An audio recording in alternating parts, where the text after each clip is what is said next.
এখন রুম ফাঁকাই আছে, তো অলরেডি মেকআপটা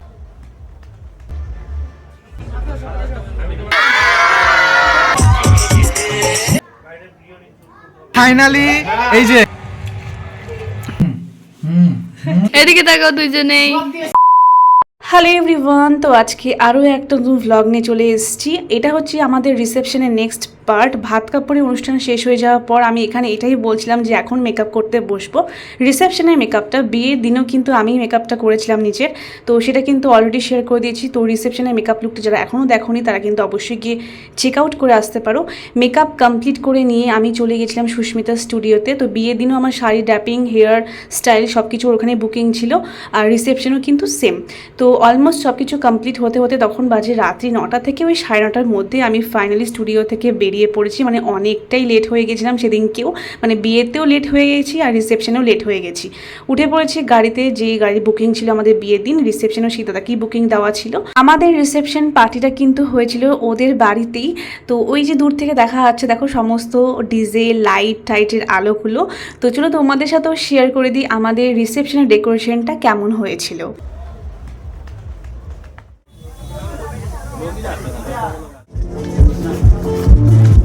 দাঁড়া দাঁড়া ভাই দাঁড়া। বাড়িতে আসার পর আমার সমস্ত গয়নাগাটি পরা বাকি ছিল, সেগুলো কোনো রকম পরে চলে গিয়েছিলাম ছাদের ওপরে, যেখানে আমাদের বসার জায়গাটা হয়েছিল আর কি।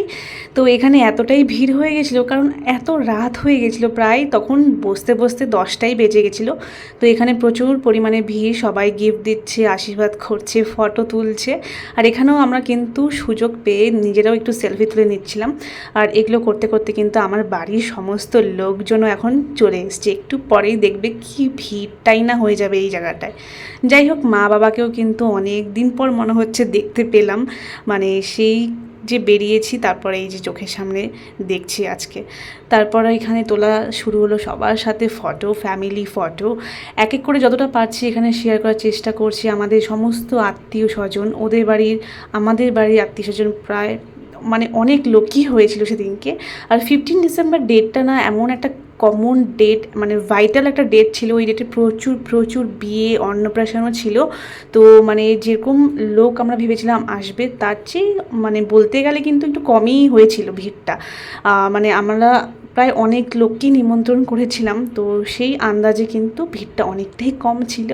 যাই হোক, এখানে আমাদের বাড়ির লোকজন সবাই উপস্থিত হয়েছে। মাসি, মা, বাবা, মাসি মেয়ে, মানে দিদি আর কি, বড়দি আমার, সবাই এসেছিলো, মামি ওরা। আর আমার মা তো কোনো মতেই আসবে না, যে কী সব পুরনো অনেক রিচুয়ালস আছে নাকি, শ্বশুর বাড়িতে যেতে হয় না বিয়ের দিন নাকি, এরকম কিছু একটা হবে। তো আমি বিয়ের অনেক আগের থেকে, মানে জবের থেকে আমার বিয়েটা ঠিক হয়েছিল না, মাকে অনেকভাবে আমি বুঝিয়েছিলাম এই জিনিসগুলো, এখন আর কেউ মানে না। তো তুমি প্লিজ মা আমার ওই দিনটাতে অবশ্যই এসো। তো মা আমার কথা রেখেছিল, মা এসছিল। যাই হোক, এখানে সমস্ত বন্ধু বান্ধবী সবার সাথে ফটো তোলা চলছে আর কি। আর এই দিনটা যে কিভাবে চলে গেল, মানে এক নিমেষের মধ্যে কিছু বুঝতেই পারলাম না। সারাদিন তো ওই রিচুয়ালস এটা ওটা করতে করতেই তো টাইম চলে গেল, কোনো কিছু মনে হচ্ছে যেন ফিলই করতে পারলাম না ঠিকঠাকভাবে। তোমাদের যাদের যাদের বিয়ে হয়েছে তারাও কি এই জিনিসটাই এখনও ভাবো, যে নিজের বিয়েতে তো কিছু বুঝতেই পারলাম না ঠিকভাবে, কিছু খাওয়া দাওয়া করতেই পারলাম না? আমার সাথে তো হয়েছে, মানে আমি এখনও ভাবি যে এত তাড়াতাড়ি চলে গেল এই 3টে দিন, মানে শুক্র শনি রবিবার পরপর 3টে দিন যে কিভাবে চলে গেল। যাই হোক, যতটা পেরেছি সবাইকে এই ভ্লগে কিন্তু ক্যামেরা বন্দি করার চেষ্টা করেছি। কারো যদি না এসে থাকে প্লিজ খারাপ পেও না। আর সেদিনকে আমাদের দুজনকে কীরকম লাগছিল স্পেশালি তোমরা কিন্তু অবশ্যই জানিও। আমার তো বিকাশকে ওদিনকে ভীষণ ভালো লাগছিলো, মানে আমাদের কম্বিনেশনটা, ড্রেস আর ওর ড্রেসের কম্বিনেশন ভীষণ, মানে আমার স্পেশালি ভীষণ ভালো লেগেছিলো। তো আর এখানে আর কিছু বলার নেই। আর এই যে আমি শেয়ার করতে পারছি ভ্লগগুলো, তার জন্য কিন্তু আমাদের যে ক্যামেরাম্যান শুভ্র, তাকে কিন্তু স্পেশালি আমি থ্যাঙ্কস বলবো।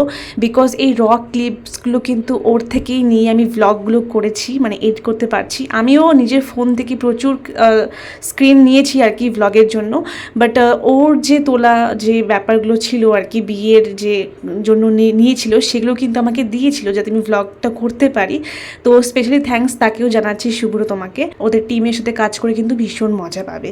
তো অনেকটাই যেহেতু রাত হয়ে গেছে, এখন আমরা চলে এসেছি নিচে একটু ডান্স করবো বলে, কারণ ডিজে ব্যবস্থাও ছিল বাট 12টার পর তো আমাদের এখানে বন্ধ করে দিতে হয়।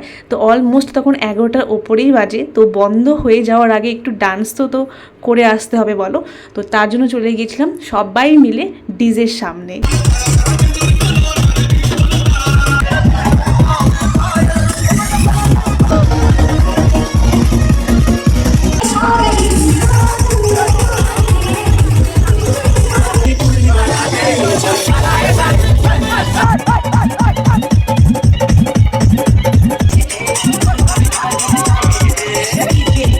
চলো, অনেক হলো নাচানাচি, এরকম ডান্স আর জীবনেও মানে আর পুরো লাইফে আমি করব কিনা জানি না, বাট সেদিনকে আমি সত্যি অনেকটাই মজা করেছিলাম। তারপর আমাদের পালা ছিল কাপল শ্যুটে, তো তার জন্য চলে এসেছি আবারও ওপরে, কারণ তখন অলমোস্ট প্যান্ডেল ফাঁকা ফাঁকা হয়ে গেছিলো, অনেকটাই রাত তখন। তো নিরিবিলি প্লেস না থাকলে এগুলো শট নেওয়াও যায় না।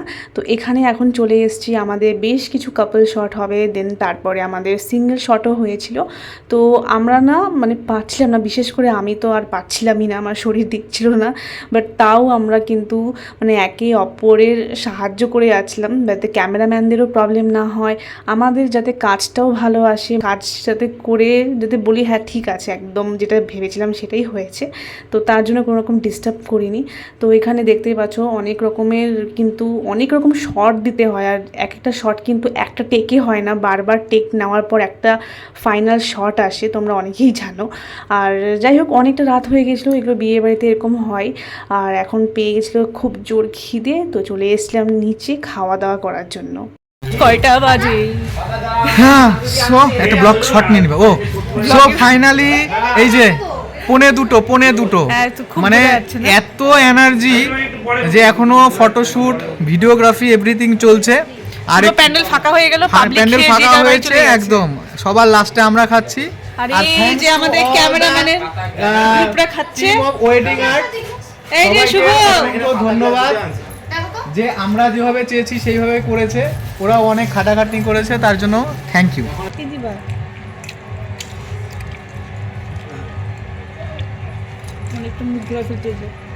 তোমাকে তো বলবো দাও, এটা ঘুমিয়ে দাও এবারে।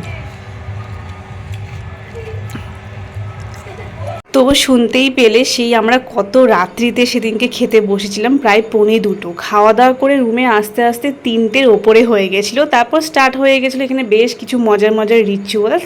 তো আমাদের বিয়ের সিরিজটা কিন্তু আজকে এখানে কমপ্লিট হয়ে গেল। আমি কিন্তু প্রত্যেকটা সিরিজ তোমাদের সাথে শেয়ার করলাম, আমাদের যে বিয়ের সিরিজগুলো ছিল কমপ্লিট এখানকার মতন। তো আজকের ব্লগটা তোমাদের কেমন লাগলো অবশ্যই জানিও, আর ভালো লাগলে কিন্তু পেজটিকে ফলো করতে একদম ভুলো না। দেখা হবে নেক্সট কোনো ব্লগের সাথে, ততক্ষণ অনেক অনেক ভালো থেকো, সুস্থ থেকো।